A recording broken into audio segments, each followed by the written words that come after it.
अस्सलाम वालेकुम everyone, this is me Bushra Tahir. आज हम लोग स्टार्ट करने लगे हैं gram atomic maths, molecular maths and formula maths. इनको डिस्कस करने से पहले ना हम बात करते हैं मैटर के बारे में, ठीक है, जो हम पहले कर चुके हैं। मैटर के दो फॉर्म्स हमारे पास होती हैं, सब्सटेंस एंड मिक्सचर। सब्सटेंस हम कहते हैं प्योर फॉर्म ऑफ मैटर को, एंड मिक्सचर हम कहते हैं इम्प्योर फॉर्म ऑफ मैटर को। अब हमारे पास जो सब्सटेंस होता है या तो एटम से बना होता है या फिर मॉलिक्यूल से या फिर फार्मूला यूनिट से बना होता है हमारे पास सब्सटेंस। फॉर एग्जांपल हमारे पास सोडियम एक एलिमेंट है, ठीक है, ये सोडियम एटम से बना हुआ है, इसके बाद सब्सटेंस मॉलिक्यूल से भी बनता है। ये है एलिमेंट हमारे पास, लेकिन ये सब्सटेंस मॉलिक्यूल से भी बनता है। एग्जाम्पल है हमारे पास, फॉर एग्जाम्पल हमारे पास गिलास ऑफ वाटर है, वो हमारे पास एक स्ट्रिप सब्सटेंस है। इस 1 ग्लास ऑफ वाटर से हमारे पास बिलियन मिलियन वाटर मॉलिक्यूल निकलते हैं। अब हम सबसे पहले ग्राम एटॉमिक मास को डिस्कस करते हैं। वो हमारे पास होता है atomic mass of an element present expressed in gram. इसका मतलब है जब भी आप किसी एटम के एटॉमिक मास को ग्राम में रिप्रेजेंट करते हैं ना, उसको हम ग्राम एटॉमिक मास कहते हैं। एक्सप्रेस्ड इन ग्राम्स तो हम उसको ग्राम एटॉमिक मास कहते हैं। लेकिन ग्राम एटॉमिक मास से पहले हम एटॉमिक मास किसे कहते हैं? एटॉमिक मास हम कहते हैं मास ऑफ वन एटम। एक एटम का जो हमारे पास होता है ना मास, उसको हम एटॉमिक मास कहते हैं। सपोज हमारे पास सोडियम है, उसका एटॉमिक मास है 23, उसका एक एटम है जो मास है, उसको हम एटॉमिक मास कहते हैं। मास को हम ग्राम में रिप्रेजेंट करते हैं तो वो बन जाता है ग्राम एटॉमिक मास। हाइड्रोजन का एटॉमिक नंबर हमारे पास यहाँ पर दिया हुआ है, हाइड्रोजन का 1.008 ग्राम। अब इसको ग्राम में लिखेंगे तो हमारे पास आ जाएगा 1.008 ग्राम्स। कार्बन का एटॉमिक मास हमारे पास 12 है, कार्बन 12, ये हमारे पास सिंगल मास ऑफ मास का सिंगल हमारे पास एटम है, ठीक है। कार्बन 12 हमारे पास इसका एटॉमिक मास होता है 12 ग्राम।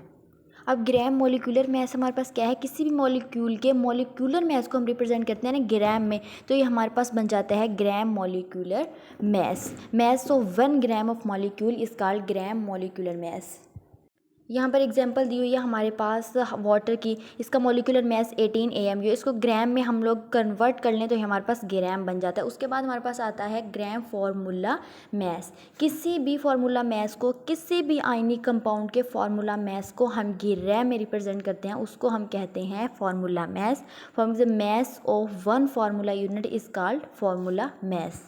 जैसे कि यहाँ पर हमारे पास कैल्शियम कार्बोनेट का जो मॉलिक्यूलर फार्मूला मास बन रहा है वो बन रहा है 100 ग्राम बनता है। इसके अलावा NaCl का हमारे पास देखें तो उसका बनता है 58.5 फार्मूला मास। अब हम लोग देख लेते हैं, हमने ग्राम एटॉमिक मास डिस्कस किया, उसमें हम लोगों ने देखा किसी भी एटम के एटॉमिक मास को हम ग्राम में रिप्रेजेंट करते हैं, उसको हम ग्राम एटॉमिक मास कहते हैं। एटॉमिक मास किसे कहते हैं? मास ऑफ 1 एटम को। उसके हमने एग्जांपल्स देखी, हाइड्रोजन का हमारे पास ग्राम एटॉमिक मास होता है 1.008 ग्राम। उसके बाद हमने ग्राम मॉलिक्यूलर मास देखा, उसमें किसी भी मॉलिक्यूल के मॉलिक्यूलर मास को हम रिप्रेजेंट करते हैं ग्राम से, तो ये हमारे पास ग्राम मॉलिक्यूलर मास बन जाता है, mass of 1 gram of molecule. For example हमारे पास जैसे हाइड्रोजन का जो मॉलिक्यूलर मास है वो 18 AMU है। उसके बाद हम लोग लास्ट में देख लेते हैं फार्मूला मास को। फार्मूला मास हमारे पास होता है, किसी भी फार्मूला मास को, किसी भी आयनिक कंपाउंड के फार्मूला मास को हम ग्राम में रिप्रेजेंट करते हैं, ये हमारे पास फार्मूला मास होता है। फॉर एग्जांपल जैसे हमने कैल्शियम कार्बोनेट का देखा कि 100 ग्राम हमारे पास फार्मूला मास निकलता है। ये थे हमारे पास atomic mass, molecular mass and formula mass. Okay guys, आज हम लोगों ने gram atomic mass, molecular mass and formula mass को डिस्कस किया। नेक्स्ट लेक्चर में हम लोग एवोगैड्रोस नंबर को डिस्कस करेंगे। Okay guys, meet you tomorrow इंशाल्लाह। Remember be in your prayers. अल्लाह हाफिज़।